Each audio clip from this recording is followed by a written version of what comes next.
Well, the June-July issue is a very special one, in that it's aligned to the 40th anniversary of the IRPP.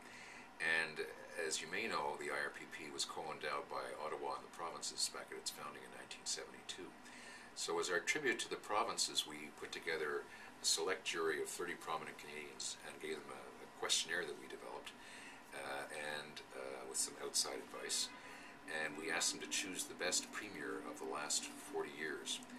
And the winner in a landslide was Peter Lougheed, who was Premier of Alberta from 1971 to 1985, really the builder of the modern Alberta, followed by Bill Davis, Alan Blakeney, Frank McKenna, and Robert Bourassa, who rounded out the top five.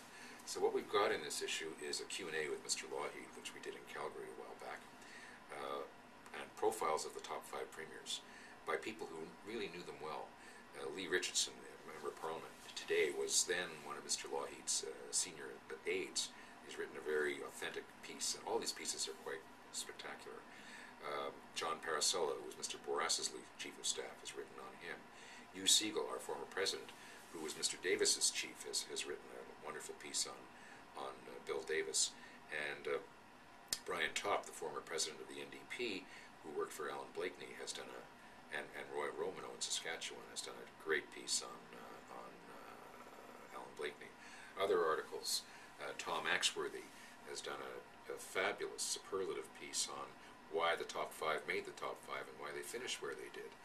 Robin Sears, our most prolific writer, has done an article on why we stand on the shoulders of giants. So this is a rock and roll issue of policy options. I'm really proud of some of the writing, of all of the writing in it.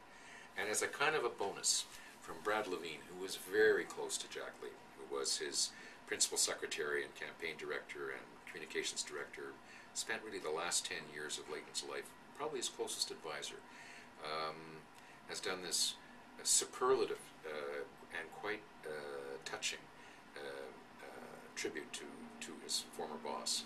And he makes the point that the Orange Crush didn't happen overnight, that it was something that was 10 years in the making. And one of the legacies that Mr. Layton left behind was that he turned a party of losers into a party of winners, took them all the way from fourth place in the House to official opposition. And that's one of his lasting achievements by which his successors will be measured.